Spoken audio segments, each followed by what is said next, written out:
Check issue করা হয়েছে, যেটা মেবি ক্যাশবুক থেকে বাদ দেওয়া হয়েছে 2 বার। না, 2টা চেক কেন ইস্যু করা হয়েছে?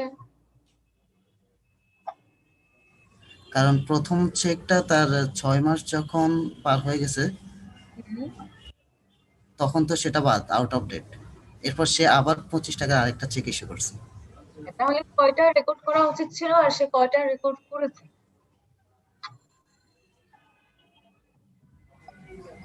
ক্যাশবুকে যদি চিন্তা করি, ওর রেকর্ড করা উচিত ছিল কয়টা? একটা না 2টা? ক্যাশবুকে একটা। করেছে কয়টা? রেকর্ড করেছে কয়টা? 2টা। তাহলে একটা বাদ দিতে হবে। বাদ দিতে হবে মানে ও যখন রেকর্ড করা মানে তো বাদ দেয়া, সে তো বাদ দিয়েছে 2 বার, তাহলে একটা যোগ করতে হবে, অ্যাড ব্যাক করতে হবে। ক্লিয়ার এটা? জি। Cashbook clear. এবার ওকে। ব্যাংকে আসি, ব্যাংক স্টেটমেন্টে আসি। ব্যাংক স্টেটমেন্টে কি করা উচিত ছিল? যেহেতু ও পেমেন্ট করছে কিন্তু এখনো চেকটা প্রেজেন্ট করে নাই, তাই না? ও কিন্তু 2বার চেক ইস্যু করেছে, কিন্তু ব্যাংক স্টেটমেন্ট থেকে বাদ যাওয়ার কথা কত? একবার। একবার। এখন আমরা কি একবার বাদ গিয়েছে নাকি এখন কি আমরা আবার বাদ দিব কি দিব না? ও আবার বলেছে both checks were included in the total of unpresented checks shown above. উপরে উল্লেখ করা আছে। এখন উপরে গিয়ে আমরা দেখলাম এ নাম্বারে 500 টাকা আছে। এই 500 এর মধ্যে ওই 2টা চেকও আছে। তার মানে কি ওই 2টা চেক হলে কত হবে? Total 25 into 2 50। 50, তাই না? 50। জি। 50 আমরা এই নাম্বারে কি করেছিলাম? মাইনাস করে এসেছি না ব্যাংক স্টেটমেন্ট থেকে? হ্যাঁ।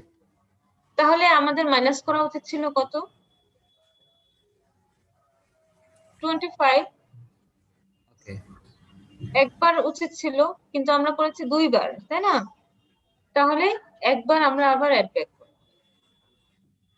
ক্লিয়ার এবার? জি ম্যাম, বুঝতে পারছি। ওকে। Thank you.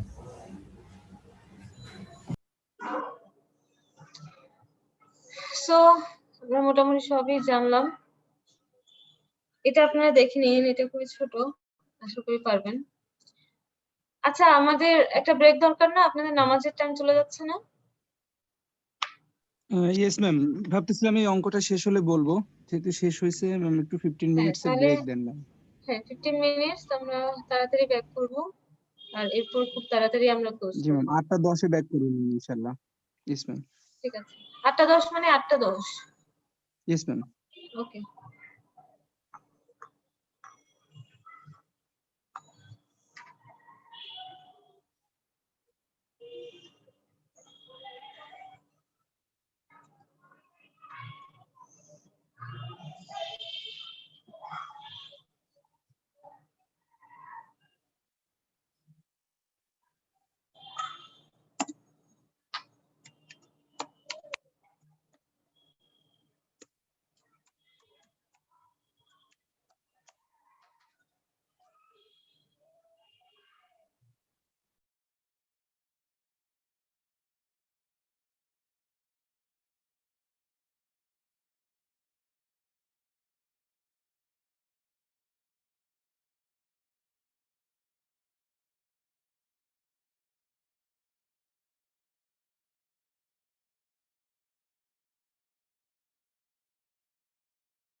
আমরা স্টার্ট করছি তাহলে, আপনারা আছেন সবাই?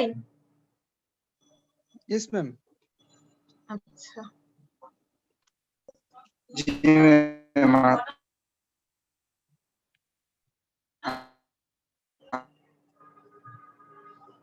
আচ্ছা আচ্ছা আমরা এখন দেখতে পাচ্ছি বই দেখাচ্ছে, আমি স্লাইডে যাচ্ছি এখন। Okay ma'am. আচ্ছা, টাইপস অফ এরর, এটা আমরা আগে দেখেছিলাম ওই দিন, একটা কি কি এরর হতে পারে তারপরও ট্রায়াল ব্যালেন্স মিলে যায়। জি ম্যাডাম, 5টা এরর আগে বলছিল এটা। হ্যাঁ, তো এগুলা জাস্ট এখানে আলোচনা করা হয়েছে। এখানে এরর গুলো আনার পারপাস হচ্ছে এরর গুলো কারেক্টিং এন্ট্রি দেয়া, কারেক্টিং জার্নাল এন্ট্রি দেয়া, এবং সেটা যদি আইডেন্টিফাই করা না যায় ইনস্ট্যান্ট কোনো ডিফারেন্স, সেটা সাসপেন্স অ্যাকাউন্টে নেয়া, এবং পরবর্তীতে এরর গুলো ফাইন্ড আউট করে সাসপেন্স অ্যাকাউন্টটাকে নীল করে দেয়া। এটাই হলো এখানে পারপাস। তো সেম জিনিসটাই এখানে আবার আছে। তো আমি এগুলা নিয়ে আর আলোচনা করব না, যে কোনটা বলতে কি বুঝায়, আপনারা এগুলো অলরেডি জানেন। তারপরেও যদি কারো কোশ্চেন থাকে আমরা লাস্টে কথা বলবো, যে এখানে কোনোটা যদি কেউ না বুঝেন যে কোনটা কি। পেজ নাম্বার 124 একদম এক্সাম্পল দিয়ে দেয়া আছে সুন্দর করে। 144 এ। আচ্ছা, errors which have not caused an imbalance are corrected via journals. তার মানে যে এররের কারণে ইমব্যালেন্স হয় না, মানে ট্রায়াল ব্যালেন্স মিলে যায়, সেগুলো জার্নালের মাধ্যমে কারেক্ট করতে হবে। কারণ জার্নালে আমাদের একটা ডেবিট, একটা ইকুয়াল অ্যামাউন্ট ডেবিট এবং ইকুয়াল অ্যামাউন্ট ক্রেডিট থাকে। But errors which have broken the rules of double entry bookkeeping and result in the trial balance failing to balance can be corrected by setting up a suspense account and then clearing it with correcting journals. এখানে বলেছে কি, আমি আবার বলি, সেটা হলো সে যেই যে এররের কারণে আমাদের ট্রায়াল ব্যালেন্স মিলে যাবে, সেটা আমরা জার্নাল দিয়ে কারেক্ট করব, কারণ এটা আমরা একটা ডেবিট একটা ক্রেডিট পাবো সমান পরিমাণে। কিন্তু যেই এররের কারণে আমার ট্রায়াল ব্যালেন্স মিলবে না, ট্রায়াল ব্যালেন্স মিলবে না কখন? যখন আমরা ডাবল এন্ট্রি বুককিপিং এ মানে ফলো করব না, রুলসটা ফলো করব না, তখনই তো শুধুমাত্র ট্রায়াল ব্যালেন্স মিলবে না, তাই না? কারণ প্রত্যেকটা এন্ট্রি যদি ডাবল এন্ট্রি পড়তো তাহলে তো ট্রায়াল ব্যালেন্স মিলেই যেত। তাহলে নিশ্চয়ই কোনো একটা এন্ট্রি বোথ সাইড সমান হয়নি। এই ধরনের এরর গুলো আমরা কিভাবে অমিট করব, সেগুলোর জন্য বলেছে যে ইমব্যালেন্স যে অ্যামাউন্টটা থাকে ওটা শুরুতে আমরা সাসপেন্স অ্যাকাউন্টে নিয়ে যাব। এটাকে বলছে সেটিং আপ এ সাসপেন্স অ্যাকাউন্ট। হতে পারে অনেকগুলো ট্রানজাকশন মিলে সাসপেন্স অ্যাকাউন্টটা ক্রিয়েট হলো। তারপর কি করতে হবে? Number 2, clearing it with correcting journals. তারপর সাসপেন্স অ্যাকাউন্টটাকে ক্লিয়ার করার জন্য কারেক্টিং জার্নাল দিতে হবে। এই জার্নালগুলোতে বোথ সাইড ইকুয়াল হবে না। ওকে, আচ্ছা, তো আমরা এখানে পেজ নাম্বার যদি যাই,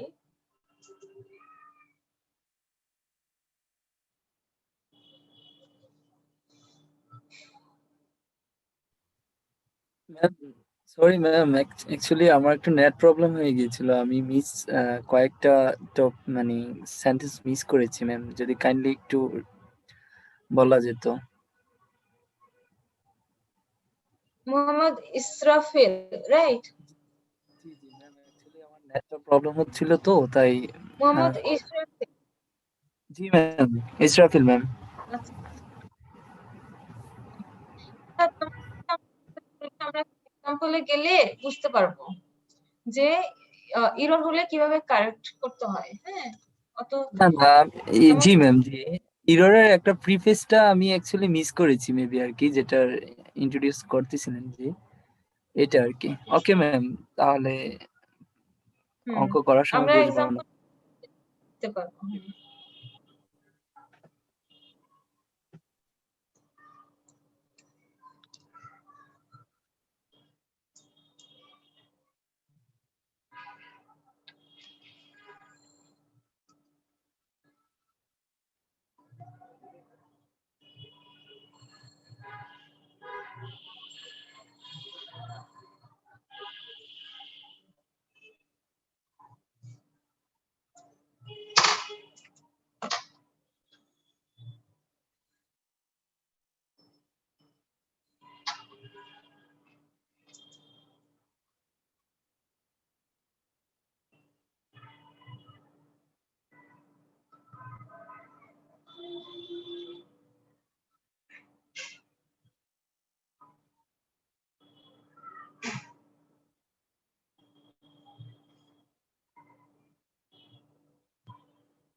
আচ্ছা, আপনারা কি শেয়ারটা দেখতে পাচ্ছেন, বই দেখতে পাচ্ছেন? জি ম্যাম, বই দেখতে পাচ্ছি। Interactive question 7। হ্যাঁ। Yes, ma'am. আচ্ছা, এখানে কিছু এরর বলা আছে, সো এরর গুলো এগেইনস্টে জার্নাল দিয়ে কারেক্ট করতে হবে। A business receives an invoice for 250 from a supplier which was omitted from the books entirely. That means এটা রেকর্ডই করা হয়নি, তাহলে এটা রেকর্ড করতে হবে। তাহলে কি হবে journal entry? Ma'am purchase debit, trade payable credit 250 টাকা। হ্যাঁ, তাহলে দুটোতেই ডেবিট এন্ড ক্রেডিট দুটোই 250 হবে। 2 নম্বর, repairs worth 150 were incorrectly debited to the non-current asset machinery account instead of repairs account. এটা কি হবে? রিপেয়ার অ্যাকাউন্ট ডেবিট 150 টাকা, মেশিনারি ক্রেডিট, রিপেয়ার নন কারেন্ট অ্যাসেট ক্রেডিট 150 টাকা। খুব ইজি না এগুলো? Yes, জি ma'am. ম্যাম। আচ্ছা, কারণ এগুলো হচ্ছে omitted transaction দেখাচ্ছে। The bookkeeper of a business reduces cash sales by 280 because he was not sure what the 280 represent. In fact, it was drawings.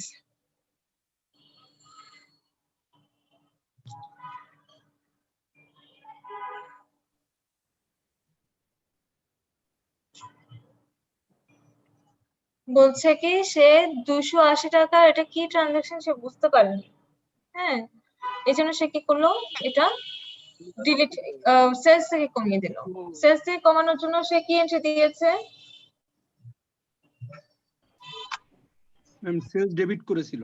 হ্যাঁ, সেলস ডেবিট করেছে আর ক্যাশ ক্রেডিট করেছে। হ্যাঁ, cash credit করেছে। তাহলে এখন তাকে কিন্তু একটা অ্যাকচুয়ালি ছিল Yes, ma'am. ড্রয়িংস। তাহলে কি করতে হবে? ড্রয়িং ডেবিট Drawing করতে হবে। debit and sales credit. হ্যাঁ, ড্রয়িং ডেবিট, সেলস ক্রেডিট, কারণ সেলসটা সে রংলি ডেবিট করে ফেলেছে। আচ্ছা, Yes, ma'am.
আচ্ছা, আপনারা কি শুনতে পাচ্ছেন?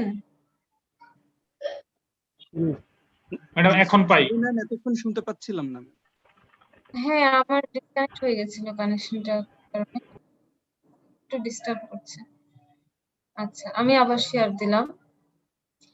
সো এখানে বলছে সেলস ডে বুক থেকে সেলস ডে বুকে যে সামেশনটা করেছে 28,425, যেখানে হওয়া উচিত 28,825, মানে 400 টাকা কম দেখিয়েছে।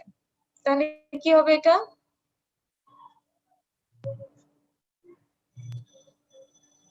শুনতে পাচ্ছেন? জি ম্যাডাম। ট্রেড রিসিভেবল ডেবিট 400 টাকা, সেলস ক্রেডিট 400 টাকা। গুড। তাহলে খুবই ইজি, তাই না? এটা জাস্ট হচ্ছে যে ট্রানজাকশন গুলো জার্নাল এন্ট্রি দিয়ে ঠিক করতে হবে। এটা ডুয়েল মানে অমিট হয়ে গেছে, এগুলোর কারণে ট্রায়াল ব্যালেন্স মানে ইমব্যালেন্স হয় না, ব্যালেন্স হয়ে যায়। তো সাসপেন্স অ্যাকাউন্ট কখন ক্রিয়েট করতে হয়? সাসপেন্স অ্যাকাউন্ট হলো যখন ইমব্যালেন্স হয় তখন সাসপেন্স অ্যাকাউন্ট আসে। তো জি ম্যাডাম, শুনতেছি। আচ্ছা, তো এখানে আমি তো এখানে জাস্ট পেজ নাম্বার গুলো দিয়েছি যে কারেক্টিং এরারস থ্রু সাসপেন্স অ্যাকাউন্ট। এটা যদি দেখি,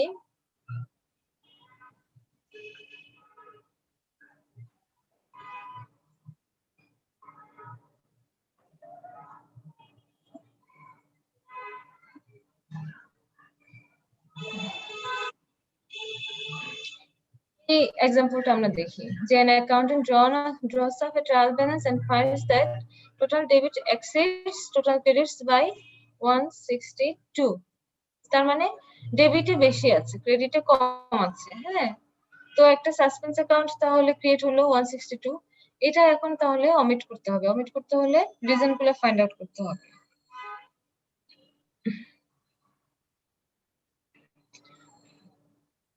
ম্যাডাম, এই বিষয়টা আমি বুঝি না তেমন, সাসপেন্স অ্যাকাউন্ট কখন হয় এটা একটু ডিটেলস ম্যাডাম বললেন।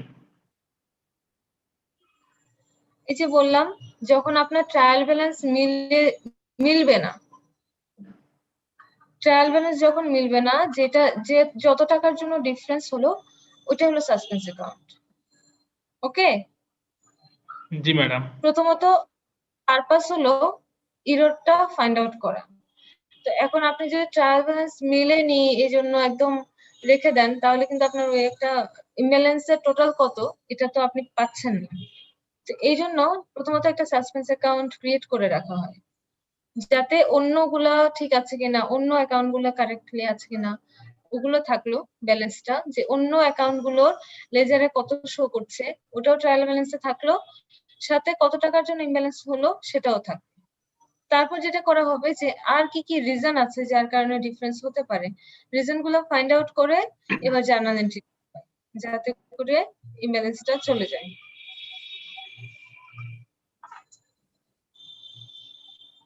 যেমন এখানে বলছে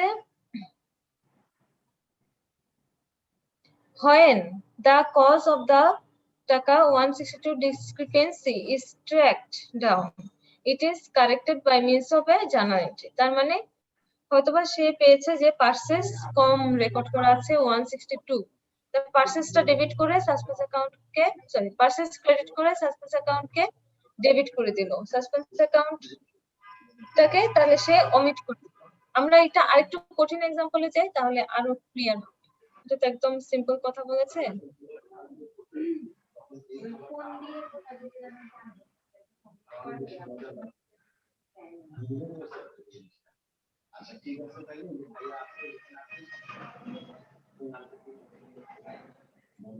আচ্ছা, সাউন্ড হচ্ছে না, ব্যাকগ্রাউন্ড সাউন্ড হচ্ছে না। জি ম্যাডাম, একটা হইতেছে এক জায়গায়।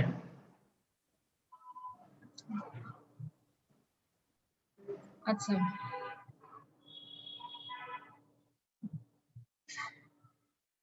এই যে এখানে একটা একটা এন্ট্রি দিয়ে দেখালো যে এররস, ওই যে এররস গুলো আমরা তখন দেখেছিলাম। হ্যাঁ, প্রত্যেকটা এররের জন্য একটা একটা এন্ট্রি দিল, যে suspense account and transposition error. যদি যেমন বলেছে instead of entering the correct amount of এত in the sales account, a bookkeeper entered this. হ্যাঁ, trade receivables are processed correctly, so on the trial balance credits exceeded debits by 90। তার মানে বলেছে কি sales অ্যাকাউন্টে শুধুমাত্র ডিফারেন্স লিখেছে কিন্তু সে রিসিভেবলে কারেক্টলি লিখেছে। হ্যাঁ, তো ডিফারেন্সটা কোথায়? এই যে 90 টাকার যে সেলসে কম বা বেশি দেখিয়েছে এটা তার ট্রায়াল ব্যালেন্স এই কারণে মিলবে না। তো এইটাকে কারেক্ট করার জন্য সে সেলসটাকে ডেবিট করলো আর সাসপেন্স অ্যাকাউন্টকে ক্রেডিট করলো। আবার বলবো, এটা আবার বলতে হবে? না ম্যাম, বুঝতে পেরেছি। জি ম্যাম, একটু কারণ অরবিট করুন না। আচ্ছা, ফার্স্ট অফ অল এখানে ইভেন্টটা কি ঘটেছে? ইভেন্টটা হচ্ছে ও সেল করেছে 37,453 টাকা, কিন্তু সে এই যে ট্রান্সপোজিশন এরর মানে ওই যে ডিজিট আগে পরে করে ফেলেছে, সে রেকর্ড করেছে সেলস সাইডে, শুধু রিসিভেবল সাইডে কারেক্টলি সে 37,453 লিখেছে। এই যে দেখেন কি লিখছে, ট্রেড রিসিভেবলস আর পোস্টেড কারেক্টলি, ওকে, কিন্তু সেলস অ্যাকাউন্টে সে লিখেছে 37,543। তাহলে সে কত টাকা বেশি দেখালো? 90 টাকা, তাই না? এই যে 90 টাকার জন্য তার ট্রায়াল ব্যালেন্সটা মিলে নাই। Yes. ট্রায়াল ব্যালেন্স যেহেতু মিলে নাই, সে শুরুতে একটা সাসপেন্স অ্যাকাউন্ট ক্রিয়েট করেছে। হ্যাঁ, ট্রায়াল ব্যালেন্স মিলে নাই মানে ট্রায়াল ব্যালেন্সে একটা ডেবিট ব্যালেন্স দেখাচ্ছিল যে 90 টাকা। এখন তাহলে এই ট্রায়াল ব্যালেন্সটা মিলানোর জন্য সাসপেন্স অ্যাকাউন্ট ক্রিয়েট করলো। এই সাসপেন্স অ্যাকাউন্টের জন্য এখন ক্লোজ করার জন্য যেহেতু সেলস বেশি দেখানো আছে, সেলস ডেবিট করলো, সাসপেন্স অ্যাকাউন্ট ক্রেডিট করলো, তাহলে সাসপেন্স অ্যাকাউন্ট 0 হয়ে গেল আর সেলসও কারেক্ট অ্যামাউন্টে চলে আসলো। ঠিক আছে? তো একইভাবে প্রত্যেকটা এররের জন্য এখানে আলাদা আলাদা ভাবে এক্সাম্পল দেয়া আছে। এটা একদম ইজি, আপনারা জাস্ট একবার দেখে নিলেই হবে। তো আমরা একটা বড় এক্সাম্পল নিয়ে এটা দেখি, ঠিক আছে? তো এখানে কি বলেছে দেখেন, সাসপেন্স অ্যাকাউন্টে ক্রেডিট ব্যালেন্স দেখাচ্ছে 1040, ক্রেডিট ব্যালেন্স, হ্যাঁ 1040। ইনভেস্টিগেশনে কি কি রিজন বের হয়ে আসলো? A sale of goods on credit for 1000 had been omitted from the sales account. এখানে কি বলেছে? সেলস অ্যাকাউন্ট, তার মানে রিসিভেবলস ঠিক আছে, বা ক্যাশ হলে ক্যাশ বা রিসিভেবল হলে রিসিভেবল, ওটা ঠিক আছে, রাইট? কথা বলেন আপনারা। জি ম্যাম। তাহলে কি করতে হবে Yes, এখন? এখন সেলস থেকে বাদ দিয়ে সেলস রেকর্ড করতে হবে প্রথমে। Suspense account debit plus credit হবে 1000 টাকা। এখানে suspense account debit sales credit. Sales credit এটা 1000 টাকা, ঠিক আছে? জি, ডেলিভারি ডেবিট সেলস ক্রেডিট হবে।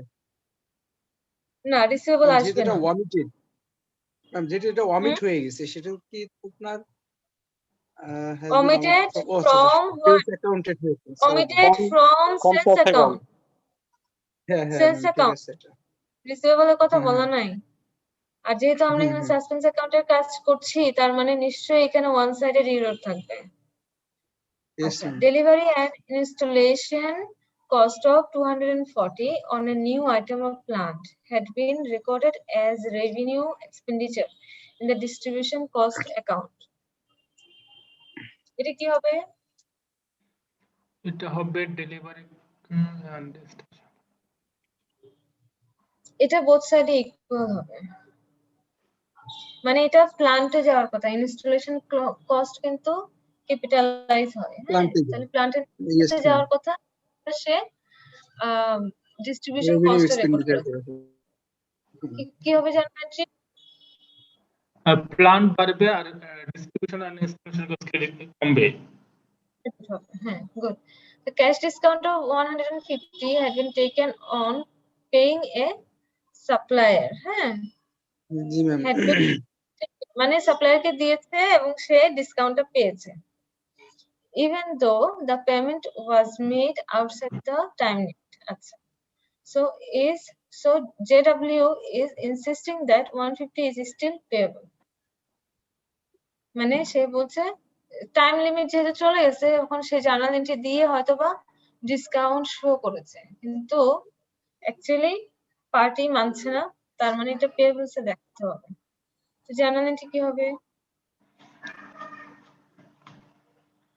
জার্নাল এন্ট্রি দিয়েছে কি? অলরেডি কি জার্নাল দিয়েছে? ইজ স্টিল পেয়েবল দেখা রাখছে এখনো। সে পেয়েবল কমিয়ে না, সে পেয়েবল কমিয়ে ক্যাশ ডিসকাউন্ট রিসিপ্ট ক্রেডিট করে একটা ইনকাম দেখিয়ে রেখেছে, তাই না? Yes ma'am.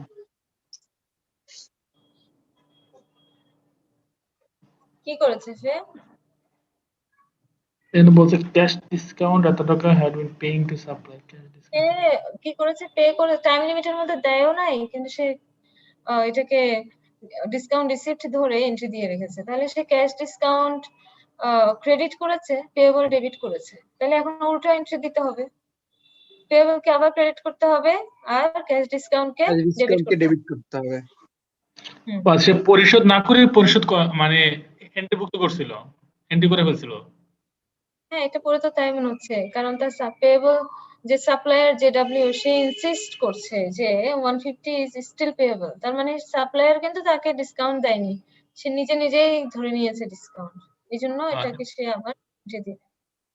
A raw material purchase of 350 had been recorded in the purchase account as 850, তাহলে বেশি রেকর্ড করেছে 500, তাই না? But the trade payables account was Yes, ma'am. correctly written. তার মানে কি, ট্রেড পেয়েবল ঠিক আছে, তাহলে শুধু সে পারচেসে ভুল করেছে। কি Yes, হবে ma'am. জানেন? সাসপেন্স ডেবিট পারচেজ ক্রেডিট, কত টাকা?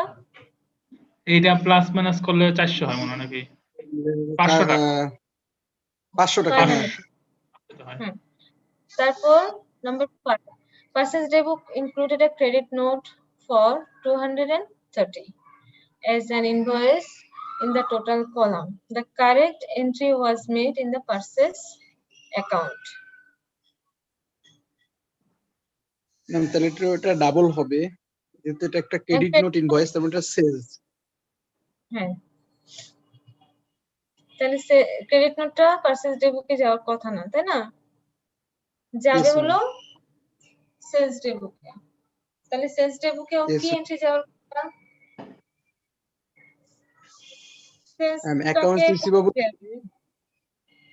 Accounts receivable debit, sales credit.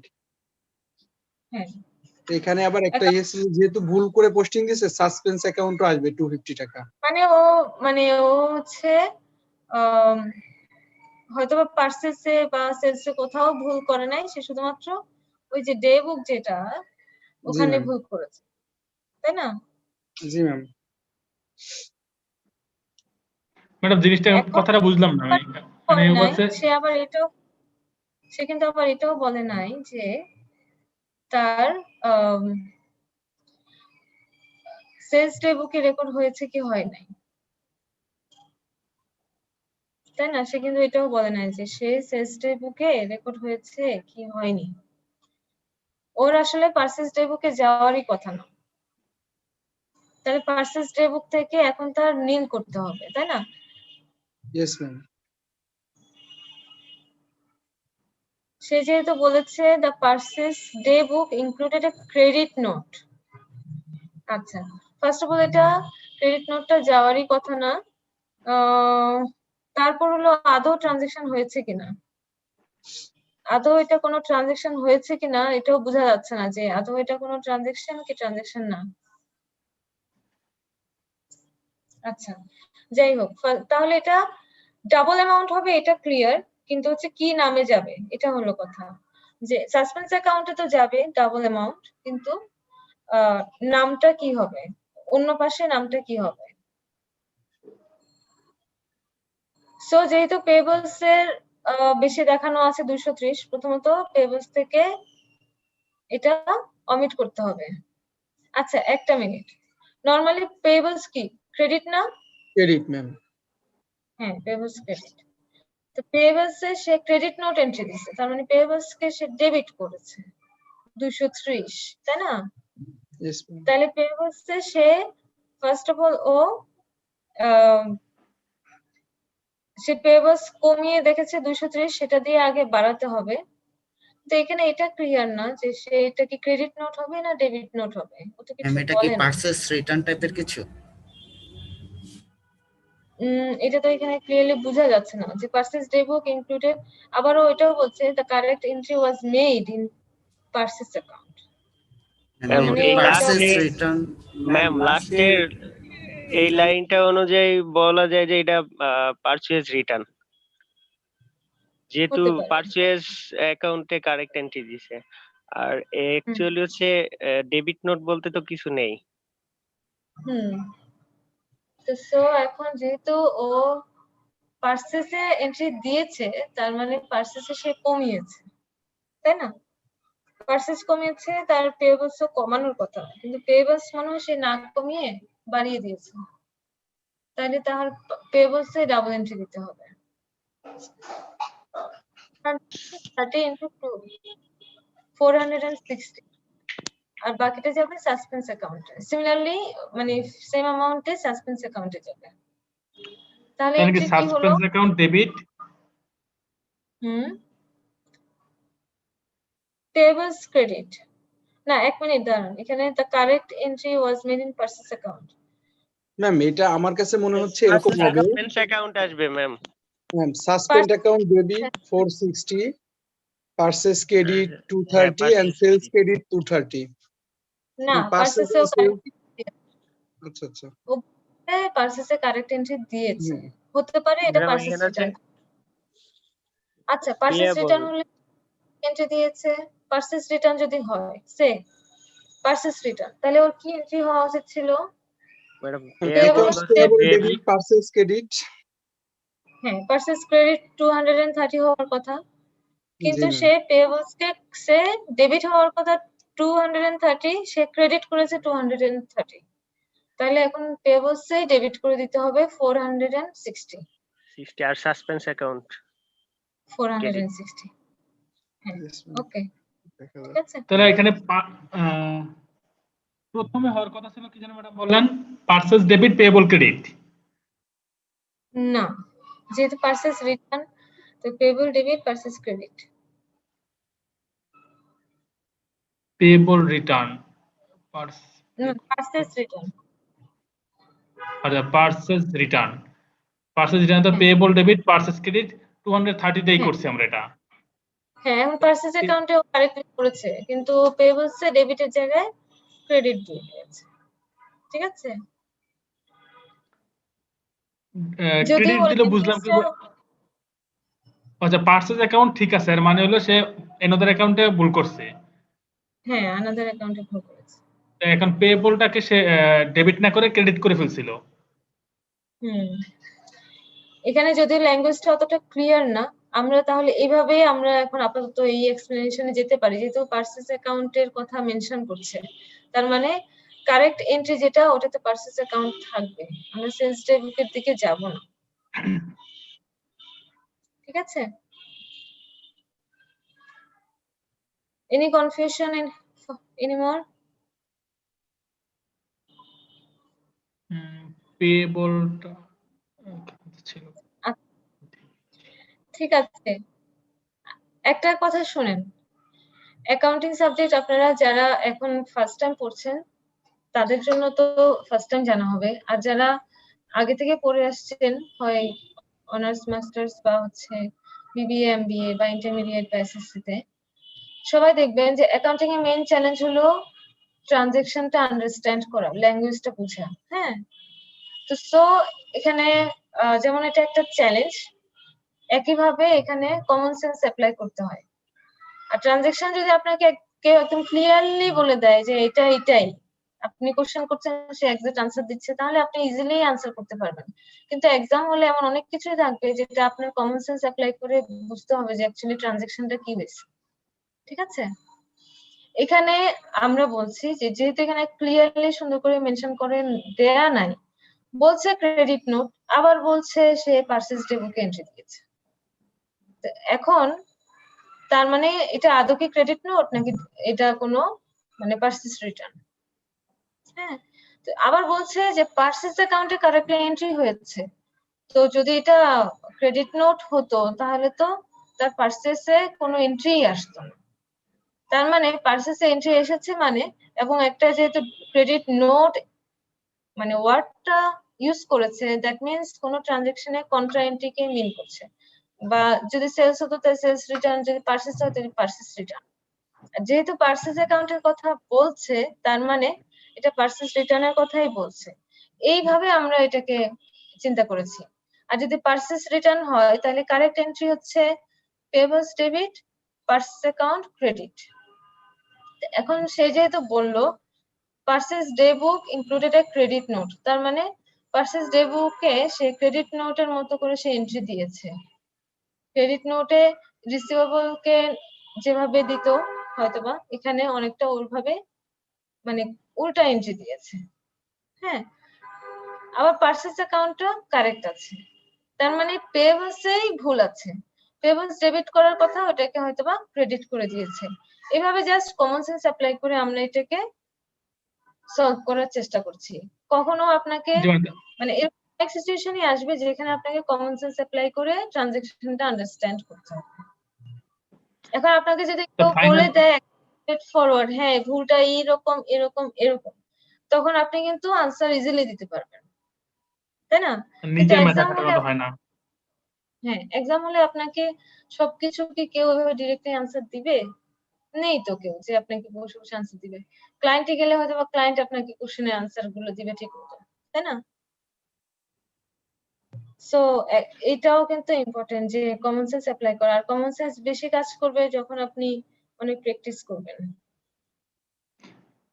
তো এটা ফাইনালি আচ্ছা অ্যান্সারটা তারা কি accounts payable debit, suspense account credit 460 টাকা। হ্যাঁ জি ম্যাডাম।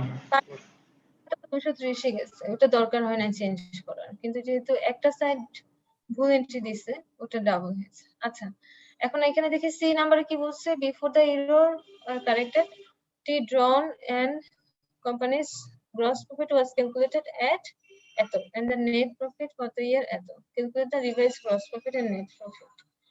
এটা জাস্ট রেভিনিউ মানে আপনার পিএনএল আইটেম কোনটা কোনটাতে আপনার জার্নাল এন্ট্রি গিয়েছে ওই অনুসারেই কিন্তু গ্রস প্রফিট বা নেট প্রফিটে ইমপ্যাক্ট আসবে, ঠিক আছে? ব্যালেন্স শিট আইটেম গুলোর জন্য তো ইমপ্যাক্ট আসবে না, আসবে? তবে না হ্যাঁ ম্যাম, আপনার যে অ্যাকাউন্ট আছে ওটার জন্য ইমপ্যাক্ট আসতে পারে, ওটার জন্য ইমপ্যাক্ট আসতে পারে।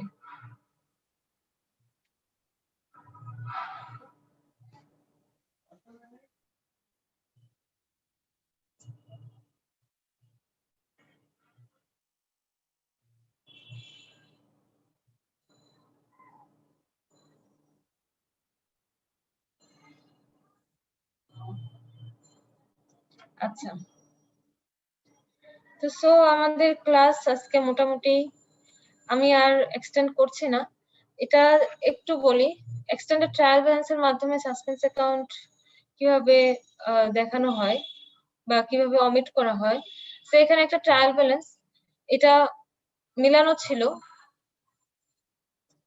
তারপর এখানে দেখেন একটা সাসপেন্স অ্যাকাউন্ট আছে 6400 দেখতে পাচ্ছেন আপনারা? Yes ma'am.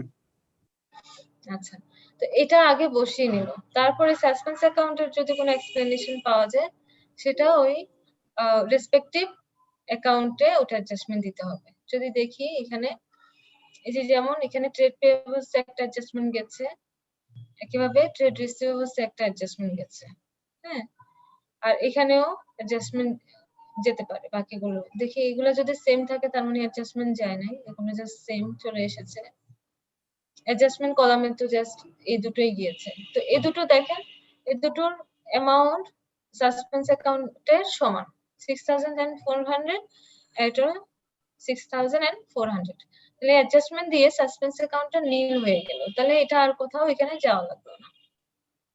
যদি সাসপেন্স অ্যাকাউন্টটা থেকে যেত তাহলে কিন্তু আপনার প্রফিটে একটা ইমপ্যাক্ট থেকে যেত, কিন্তু এটা আসলে সাসপেন্স অ্যাকাউন্ট তো থাকা যাবে না অ্যাকচুয়ালি, প্রফিট ইমপ্যাক্ট বা যাবে কিভাবে? সাসপেন্স অ্যাকাউন্টে কোনোভাবেই আমার ফাইন্যান্সিয়াল স্টেটমেন্ট মানে ইনকাম স্টেটমেন্ট আর স্টেটমেন্ট অফ ফাইন্যান্সিয়াল পজিশনে যাওয়া যাবে না। আপনারা দেখবেন এখানে একটা সেন্টেন্স আছে যে এটা একটা টেম্পোরারি অ্যাকাউন্ট, আর এটা কখনোই আমার ফাইন্যান্সিয়াল স্টেটমেন্টে যেতে পারবে না। এই যে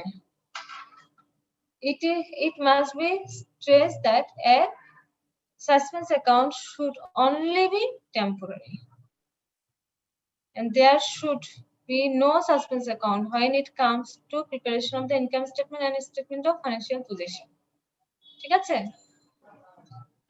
তার মানে সাসপেন্স অ্যাকাউন্ট কে অবশ্যই ক্লিয়ার করতে হবে কারেক্টিং জার্নাল এন্ট্রির মাধ্যমে, ক্লিয়ার করে তারপরে শুধুমাত্র ফাইন্যান্সিয়াল স্টেটমেন্ট তৈরি করতে হবে। কোনো কারণে যদি আপনার সাসপেন্স অ্যাকাউন্ট জিরো না হয় তাহলে ট্রায়াল ব্যালেন্স মিলবে না এবং আপনার ফাইন্যান্সিয়াল স্টেটমেন্টও মিলবে না।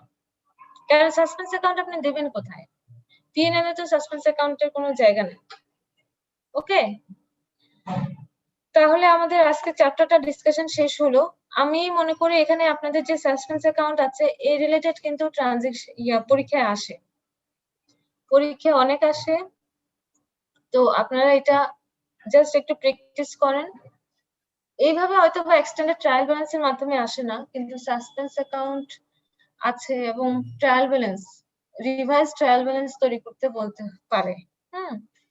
এরকম অনেক কোশ্চেন এসেছে, তো কিছু প্র্যাকটিস করবেন। আর ব্যাংক রিকনসিলিয়েশন তো অবশ্যই থাকে এবং এটা বিভিন্ন ভাবে থাকে, সো আপনারা এটা আরো প্র্যাকটিস করেন। আমাদের কারেন্ট এক্সাম কোশ্চেনে আপনাদেরকে আমি কালকে পাঠিয়েছি।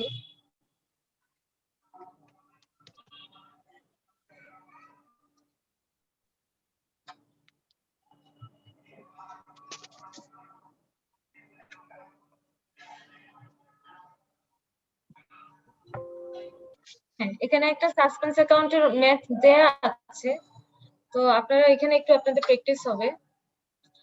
সবাই ট্রাই করবেন টাইমের মধ্যে শেষ করার। যদি শেষ না হয়, যেটা বললাম, আবার এক্সাম দেন। চেষ্টা করবেন যত কম সময়ে সম্ভব ক্লোজ করেন। হ্যাঁ, তারপর আপনারা পেপারটা হায়াতুরকে পাঠাবেন। আর হায়াতুর, আপনি একটা ইমেল দিয়ে দিবেন সবাইকে। শুনতে পাচ্ছেন? হ্যাঁ ma'am, already all they are knows my emails. হ্যাঁ ম্যাম, সবাই Email আমার ইমেলটা জানে ম্যাম। হ্যাঁ না হ্যাঁ, না, মানে yes, ইমেল ma'am. আইডি না, ইমেল আইডি না। আপনি এখন সবাইকে, আমি যে ক্লাস টেস্ট পাঠানোর জন্য, আনসার স্ক্রিপ্ট পাঠানোর জন্য যে ইমেলটা করলাম, ওইটার ট্রেল ইমেলে আপনি আরেকটা ইমেল করেন সবাইকে কাইন্ডলি, যেন সবাই আপনাকে নাম এবং রোল নাম্বার মেনশন করে কোন সময়ের মধ্যে আপনাকে মেল করবে। হ্যাঁ, আচ্ছা এবং আচ্ছা যেন ম্যাম, সবাই বুঝতে পেরেছি। একটা আপনাকে টাইমলাইন এবং প্রসেস দিয়ে একটা, ঠিক আছে ম্যাম, ওকে হ্যাঁ, ম্যাম, আমি সবাইকে একটা মেইল করে দিচ্ছি। তাহলে ম্যাম একটা মানে কোশ্চেন ছিল।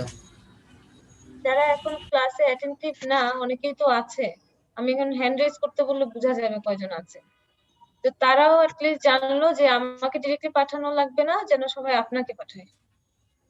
ম্যাম ক্লাস ঠিক আছে? টেস্ট Yes, সম্পর্কে ma'am. একটা কোশ্চেন করতে পারবো? হ্যাঁ, কি 3 নাম্বার কোশ্চেনটা যেটা বলা হয়েছে যে একই ট্রানজাকশনে কি তিনটা বিষয় হিট করতে হবে, যেমন increase assets, increase owners equity and decrease assets. হ্যাঁ মানে হ্যাঁ এরকম দুইটা ট্রানজাকশন দিব, তাই তো?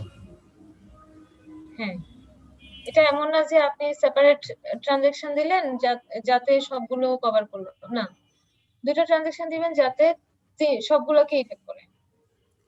Thank you. ওকে, জি ম্যাম, থ্যাংক ইউ। আর কোনো কোশ্চেন এনিওয়ান আজকে ক্লাসের উপরে?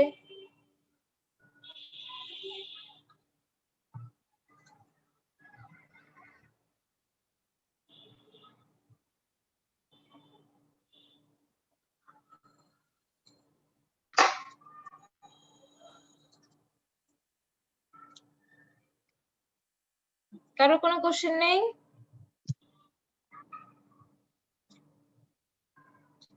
তাহলে আমরা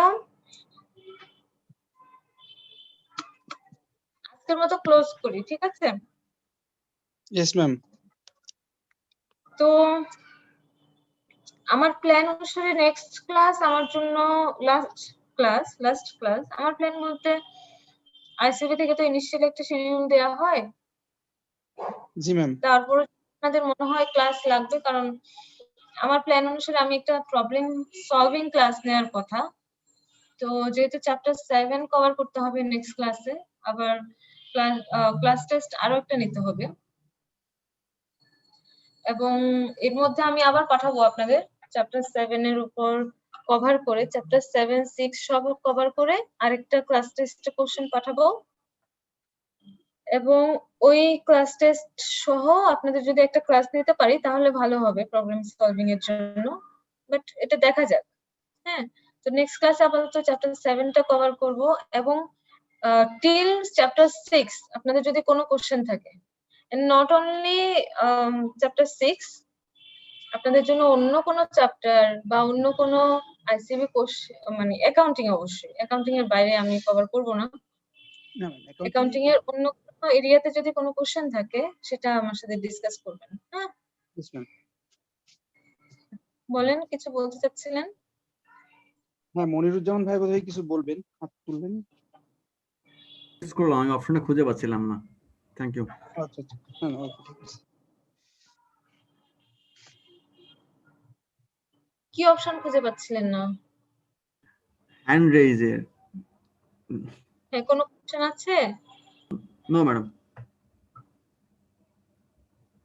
ম্যাম ব্যাংক বুক সম্পর্কে একটু ডিসকাস করলে ভালো হতো। ব্যাংক বুক বলে কিছু বলেছি আমরা? ব্যাংক বুক বলে কিছু বলি নাই, ক্যাশ বুক নিয়ে কথা বলেছি, cash book and bank statement. না, এবার বলেন আপনার ক্যাশ বুক আর ব্যাংক বুকের মধ্যে কিছু হচ্ছে হলো উল্টাপাল্টা হয়ে যায়, এজন্য বলতেছি। কিছু নেই, ব্যাংক বুক বলে কিছু নেই।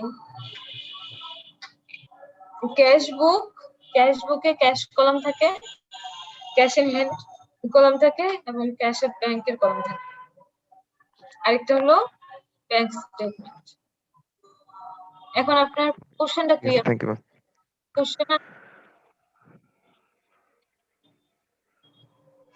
কোশ্চেন থাকলে ওটা ক্লিয়ার করে বলেন, এক্স্যাক্টলি আপনি কি জানতে চান?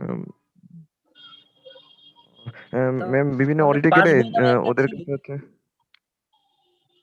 পাস বই যেটা বলে আর কি। কি বই? পাস বই ম্যাম, পাস বই। পাস বই, অন্য কোনো নাম নেই পাস বইয়ের? পাস বই যেটা ব্যাংক মেইনটেইন। পাস বই অন্য কেউ শুনেছেন এটার নাম? ম্যাম আসলে পাস বই না ম্যাম, এটাকে আসলে অনেক সময় চেক রেজিস্টার থাকে ম্যাম, যে কতগুলা চেক আমরা ডিসবার্স করলাম সেটা একটা নাটেশাল দেখার জন্য অনেক সময় আলাদাভাবে শুধু চেকের নাম্বার সহ চেক রেজিস্টার শুনেছি ম্যাম, বা অনেক জায়গায় দেখেছিও চেক রেজিস্টার থাকে, কিন্তু পাস বই শুনি নাই ম্যাম। আচ্ছা ম্যাম, ব্যাপারটা হচ্ছে যখন ইন্টারে পড়ে আসছিলাম আর কি, তখন হয়তো আমরা যখন রিকনসিলিয়েশন করেছিলাম তখন দেখেছিলাম যে ক্যাশিয়ার মেনটেন করে নগদ বই যেটা, আর হচ্ছে ব্যাংক মেনটেন করে পাস বই। এভাবে কিছু হয়তো দেখেছিলাম আর কি। আমার এক্স্যাক্টলি এটা কনসেপ্টটা এখন ক্লিয়ার আসতেছে না, বাট যেহেতু বইয়ের কোশ্চেন চলে আসছে এই কারণে ম্যাম এটা বললাম আর কি। এমন কোন বই আছে কিনা, দ্যাটস ইট ম্যাম। এমন কোন বই আছে কিনা? এমন কোন বই আমি মানে দেখছি হচ্ছে কি যে ব্যাংক কোন বই মেনটেন করে কিনা, যেমন লাইক পাসবুক। দেখেন, একটা ব্যবসা যারা চালাবে তারা নিজেদের হিসাব রক্ষার জন্য বিভিন্ন নাম ইউজ করতেই পারে, ওটাতে আমাদের কোনো কনসার্ন নাই। কিন্তু কোনটা স্ট্যান্ডার্ড টার্ম, কোনটা standard terminology as a professional আমাদের ইউজ করা উচিত, আমাদের প্রফেশনে ইউজ হয়, ওটা হলো ইম্পর্টেন্ট। আর যেহেতু আমরা কি পড়ছি, আমরা কিন্তু অলওয়েজ ফলো করছি আইএফআরএস। হ্যাঁ, আইএফআরএস এর ফুল ফর্ম কি? আইএফআরএস এর ফুল ফর্ম কি? International financial reporting standard. Standard, okay. That means আমরা স্ট্যান্ডার্ড ওয়ার্ডিংস এন্ড সবকিছু যেখানে স্ট্যান্ডার্ডটাই এখানে ডিটারমাইন করছে এবং স্ট্যান্ডার্ড নিয়েই কথা হচ্ছে। কারণ হিসাব যে কেউ যে কোনো ভাবে, আপনি একটা মুদি দোকানে যান, ওরা হিসাব রাখছে না? আপনি একটা ভ্যানে যে সবজি বিক্রি করে তারও কি হিসাব নেই? আছে।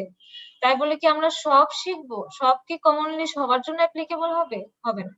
সো আমরা স্ট্যান্ডার্ড গুলো শিখবো, স্ট্যান্ডার্ড গুলো শেখার জন্য এসেছি।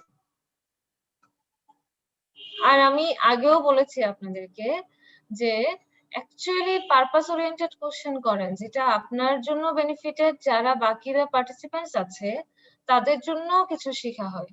সো জাস্ট হচ্ছে for the purpose of discussion, অথবা টিচারকে এমবারেসিং সিচুয়েশনে ফেলার, অথবা নিজের জাস্ট সিলি ইন্টারেস্ট থেকে, দরকার নেই। আপনারা আরেকটু চিন্তা করে আরো ভালো কিছু জানার চেষ্টা করেন। বা আমার তো মনে হয় না যে অলরেডি আপনারা 100% জেনে গেছেন। অবশ্যই জানার কিছু থাকা উচিত। হ্যাঁ, সো দরকার হলে আপনারা ফার্স্ট কোশ্চেন অ্যানালাইসিস করেন আর ক্লাসে আসার আগে চ্যাপ্টারটা একবার পড়ে আসেন। তাহলে যেটা হবে একটা ভালো একটা ডিসকাশন হবে, এতে ভ্যালুয়েট হবে আপনার এবং আপনার যারা কলিগস আছে এবং আপনাদের যারা বাকিরা স্টুডেন্টসরা আছেন তাদের সবারই ভ্যালুয়েট হবে, ইভেন আমার নিজেরও ভ্যালুয়েট হবে, তাই না? একটা যদি নতুন কিছু স্ট্যান্ডার্ড কিছু ডিসকাশনে আসে যেটা এক্সামের জন্য ইম্পর্টেন্ট, আমাদের কাজের জন্য ইম্পর্টেন্ট। আর হ্যাঁ, আরেকটা ইম্পর্টেন্ট জিনিস সেটা হলো ইন্টারমিডিয়েটে আর বিবিএ তে, এমবিএ তে, অনার্সে যদি কোনো আননেসেসারি জিনিস শিখে থাকেন, বিশেষ করে যে ব্যাংক রিকনসিলিয়েশনের ভুল পদ্ধতির মতো, এগুলা যত তাড়াতাড়ি ভুলে যেতে পারবেন তত আপনার জন্য ভালো, আপনার এক্সামের জন্য ভালো, আপনার কাজের জন্য ভালো। ওকে, সো আমি বলবো নেক্সট ক্লাসে যেহেতু আমরা চ্যাপ্টার 7 ডিসকাস করব, আপনারা একবার পড়ে আসবেন, জাস্ট রিডিং দিয়ে এবং কারো কোনো কোশ্চেন আছে কিনা সেটা মার্ক করে আনবেন যাতে আমরা ডিসকাস করতে পারি। আচ্ছা, আর ইভেন চ্যাপ্টার 7 এবং যে কোনো জায়গায় ফার্স্ট কোশ্চেন দেখে আপনাদের যদি কোনো কোশ্চেন থাকে আপনারা ওগুলোও ডিসকাস করতে পারেন। বিশেষ করে যেহেতু আমরা চ্যাপ্টার 7 নিয়েই কথা বলবো, ভালো হয় চ্যাপ্টার 7 নিয়ে কি কি কোশ্চেন আছে ফার্স্ট কোশ্চেন ওগুলো আপনারা যদি একটু দেখে আসেন, দেখে আসলে কোনো ডিফিকাল্ট কিছু থাকলে সেটা যেটা বইতে নাই সেটা আমরা ডিসকাস করতে পারলাম। আচ্ছা, থ্যাংক ইউ, আপনারা সবাই ধৈর্য নিয়ে ক্লাস অ্যাটেন্ড করেছেন। আর সবাই অবশ্যই ক্লাস টেস্টটা অ্যাটেম্প করবেন, যতটুকু পারেন 100% ট্রাই করবেন। যদি কোনো কারণে নাও পারেন, যতটুকু পারেন এটা করে ক্লাস রিপ্রেজেন্টেটিভকে ইমেল করে দেবেন। আর আমি বলবো এটা হ্যান্ড রিটেন করা, হ্যান্ড রিটেন যেন হয়, কারণ পরীক্ষা আপনারা হাতে লিখবেন, ওখানে আপনি এক্সেলে করবেন না। আচ্ছা, একটু আমরা হ্যান্ড রেজ করি, দেখি কতজন আছে।